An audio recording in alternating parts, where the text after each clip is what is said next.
नमस्ते। आज के इस एक्सप्लेनर में हम एक बहुत ही दिलचस्प सफर पर चलने वाले हैं।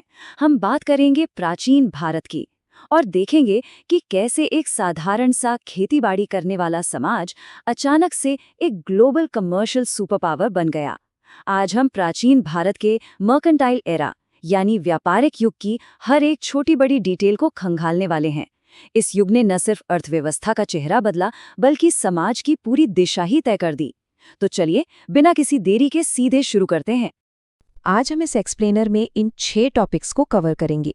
प्रारंभिक व्यापार का विकास, द्वितीय शहरीकरण की शुरुआत, व्यापार मार्ग और वैश्विक केंद्र, गिल्ड और सिक्के, साम्राज्यों का व्यापारिक शिखर और अंत में इसके पतन और स्थायी प्रभाव की चर्चा। हम हर एक डिटेल को बिल्कुल सिस्टमैटिक तरीके से समझेंगे।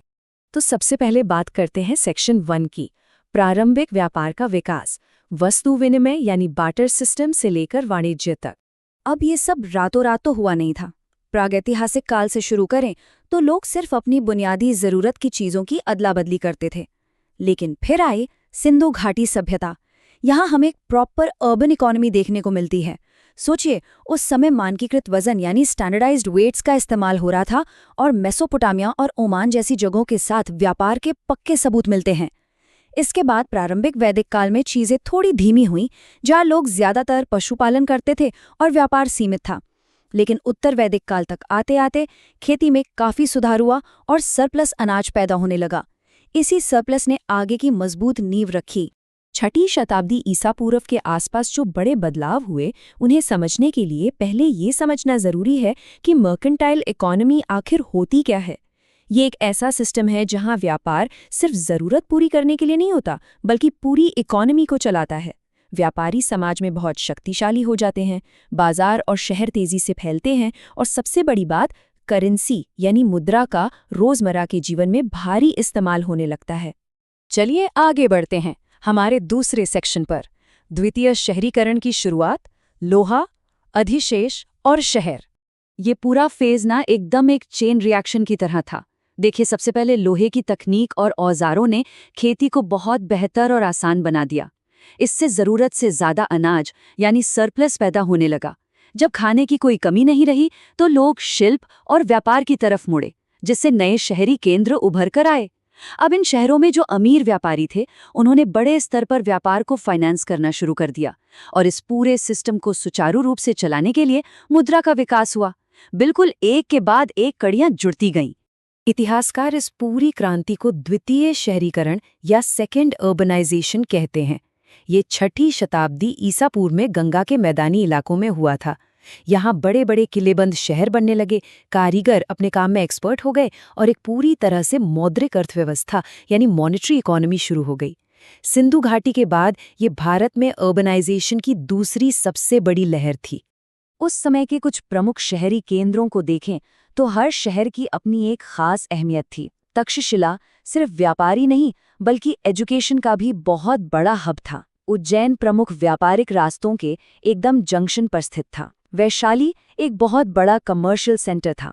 पाटलिपुत्र तो आगे चलकर राजनीति और इकोनॉमी दोनों का नर्व सेंटर बन गया और मथुरा ने अंतर्देशीय व्यापार को बखूबी संभाला। सच कहें तो ये शहर उस जमाने के महानगर थे। अब आते हैं सेक्शन 3 पर, व्यापार मार्ग और वैश्विक केंद्र, प्राचीन दुनिया को जोड़ना। माल का उत्पादन तो खूब हो रहा था, पर वो एक जगह से दूसरी जगह जाता कैसे था? उस समय जमीनी कनेक्टिविटी के 2 मेन हाईवेज थे। पहला था उत्तरा पथ। ये एक बहुत बड़ा उत्तरी मार्ग था जो तक्षशिला से मथुरा, पाटलिपुत्र होते हुए सीधा मध्य एशिया तक जाता था। और दूसरा था दक्षिणा पथ, जो उत्तर भारत को दक्कन और सुदूर दक्षिण भारत से जोड़ता था। जरा कल्पना कीजिए, उस दौर में इतनी लंबी दूरी तक माल बैलगाड़ियों से ढोया जाता था। ये कोई छोटी बात नहीं है। और सिर्फ जमीन ही नहीं, समंदर के रास्ते भी ट्रेड पूरी रफ्तार पर था। इन प्राचीन बंदरगाहों और आज के उनके इलाकों पर नजर डालें तो गुजरात में भरूकच्छ था, जिसे आज भड़ौच कहते हैं। महाराष्ट्र में सुपारा, बंगाल में ताम्रलिप्ति और दक्षिण में तमिलनाडु में अरेकमेडु और केरल का मशहूर मुजरस बंदरगाह। ये सारे बंदरगाह भारत को वैश्विक समुद्री व्यापार का एक चमकता हुआ केंद्र बनाते थे। विदेशी व्यापार का स्तर कितना विशाल था, इसके आंकड़े आपको हैरान कर देंगे। रोमन साम्राज्य के साथ हमारा ट्रेड इतना बड़ा था कि हम वहाँ मसाले, खासकर काली मिर्च, रेशम और कीमती पत्थर भारी मात्रा में निर्यात करते थे। और बदले में क्या आता था? ढेर सारा रोमन सोना। इसके अलावा रोमन शराब और कांच का लग्जरी सामान भी आता था। दक्षिण भारत में रोमन सिक्कों के जो भंडार मिले हैं, वो इस बात का सबूत है कि इस व्यापार ने भारत को कितनी अभूतपूर्व समृद्धि दी थी। चलिए आगे बढ़ते हैं सेक्शन 4 की तरफ। गिल्ड, सिक्के और उद्योग, वाणिज्य की मशीनरी। इतने बड़े ट्रेड को मैनेज करने के लिए व्यापारी वर्ग भी बहुत शक्तिशाली हो गया था और उन्होंने खुद को अलग अलग रोल्स में बांट लिया था। जैसे श्रेष्ठी, जो बहुत अमीर व्यापारी या बैंकर होते थे। फिर आते थे सार्थवा, जो लंबे रास्तों पर चलने वाले व्यापारिक कारवा को लीड करते थे, बिल्कुल आज के सप्लाई चेन मैनेजर्स की तरह। और वणिक, वो थे जो सामान्य व्यापार करते थे। ये उस समय का एक बहुत ही स्पष्ट और आधुनिक विभाजन था। और इस पूरी कमर्शियल मशीनरी को जो चीज़ एकदम स्मूथली चलाती थी, वो थी श्रेणी, यानी गिल्ड्स। ये व्यापारियों और कारीगरों के ऐसे ग्रुप्स थे जो मार्केट को रेगुलेट करते थे। ये माल की क्वालिटी तय करते, कीमतें फिक्स करते और यहाँ तक कि लोगों के पैसे जमा करके उन्हें लोन भी देते थे। मतलब ये पूरी तरह से उस समय के बैंक और रेगुलेटरी बॉडीज का काम कर रहे थे। अब जाहिर सी बात है, इतने बड़े लेवल पर बिजनेस करने के लिए बार्टर सिस्टम तो काम आएगा नहीं। यहीं से चलन शुरू हुआ पंच मार्क्ड कॉइन्स, यानी आहत सिक्कों का। महाजनपद काल के दौरान आए ये भारत के सबसे शुरुआती चांदी के सिक्के थे, जिन पर अलग अलग सिंबल्स छपे होते थे। इन सिक्कों ने लंबी दूरी के व्यापार और टैक्स कलेक्शन को पूरी तरह से बदलकर रख दिया था। नेक्स्ट है सेक्शन 5, साम्राज्य और व्यापारिक शिखर, मौर्य, कुषाण और गुप्त। कौटिल्य के अर्थशास्त्र में एक बड़ी दिलचस्प लाइन है। व्यापार की देखरेख अधिकारियों द्वारा की जाती थी, माल पर कर लगाया जाता था। यह हमें बताता है कि मौर्य साम्राज्य में ट्रेड कितनी बारीकी से कंट्रोल होता था। सरकार खुद बाजारों की निगरानी करती थी, वजन के स्टैंडर्ड सेट करती थी और एक बहुत ही व्यवस्थित टैक्स सिस्टम चलाती थी। ये स्टेट रेगुलेटेड ट्रेड का एक परफेक्ट ब्लूप्रिंट था, जो दिखाता है कि राज्य के सपोर्ट से व्यापार कितना मुनाफे वाला हो सकता है। मौर्यों के बाद भी ये रफ्तार कम नहीं हुई। कुषाणों ने महान सिल्क रूट पर अपना कंट्रोल बना लिया, जिससे भारत का सीधा संपर्क यूरोप और चीन से हो गया। सतवाहनों ने इनलैंड और रोमन ट्रेड को खूब प्रमोट किया। संगम युग में तो मुजिरेस और अरिकेमेडु जैसे बंदरगाह अपने चरम पर थे। और जब गुप्त काल आया, तब तो गिल्ड्स इतने पावरफुल हो गए कि उन्होंने अपने खुद के खूबसूरत सोने के सिक्के भी जारी किए। इस समय एक और कमाल की चीज हुई, धर्म और व्यापार की एक अनोखी पार्टनरशिप। बौद्ध और जैन धर्म ने महंगे अनुष्ठानों का विरोध किया और शांति, अहिंसा पर जोर दिया, जो व्यापार के लिए बहुत जरूरी था। और बदले में व्यापारियों ने क्या किया? उन्होंने ट्रेड रूट्स के किनारे बने बौद्ध स्तूपों और मठों में दिल खोल कर दान दिया। ये मठ यात्रियों के लिए रेस्ट हाउस और बिजनेस मीटिंग्स के बहुत बड़े हब बन गए। फाइनली हम आते हैं अपने आखिरी सेक्शन, यानी सेक्शन 6 पर, पतन और स्थायी प्रभाव, प्राचीन व्यापार की विरासत।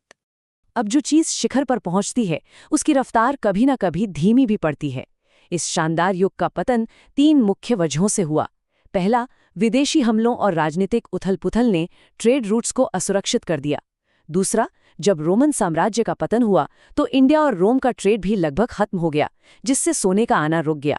और तीसरा, धीरे धीरे प्रारंभिक मध्ययुगीन काल आते आते ये बड़े शहरी केंद्र अपनी चमक खोने लगे और कमजोर हो गए। भले ही इस युग की रफ्तार कम हो गई, लेकिन इसका इम्पैक्ट हमेशा के लिए रह गया। इसने भारत को जबरदस्त आर्थिक समृद्धि और शहरीकरण दिया, हमें बाहरी दुनिया से जोड़ा। इसी ट्रेड के जरिए भारतीय धर्म, कला और कल्चर दक्षिण पूर्व एशिया तक फैले। और सबसे बड़ी बात, एक प्रॉपर मौद्रिक अर्थव्यवस्था और गिल्ड्स का जो स्ट्रक्चर बना, उसने हमेशा के लिए हमारी इकोनॉमी और समाज का ढांचा बदल दिया। तो इस पूरे एक्सप्लेनर को समराइज करते हुए एक सवाल है जिस पर जरूर विचार करना चाहिए। कैसे एक साधारण से लोकल कृषि समाज ने हजारों साल पहले ही सप्लाई चेन, बैंकिंग, अंतर्राष्ट्रीय व्यापार और क्वालिटी कंट्रोल जैसे आधुनिक वैश्वीकृत व्यापार नेटवर्क का एकदम सटीक ब्लूप्रिंट तैयार कर लिया था? क्या आज की ग्लोबल इकोनॉमी उसी प्राचीन व्यापारिक युग की नींव पर नहीं खड़ी है? इस पर सोचिएगा जरूर। इसी के साथ आज का हमारा ये एनालिसिस यहीं खत्म होता है। हमारे साथ इस ऐतिहासिक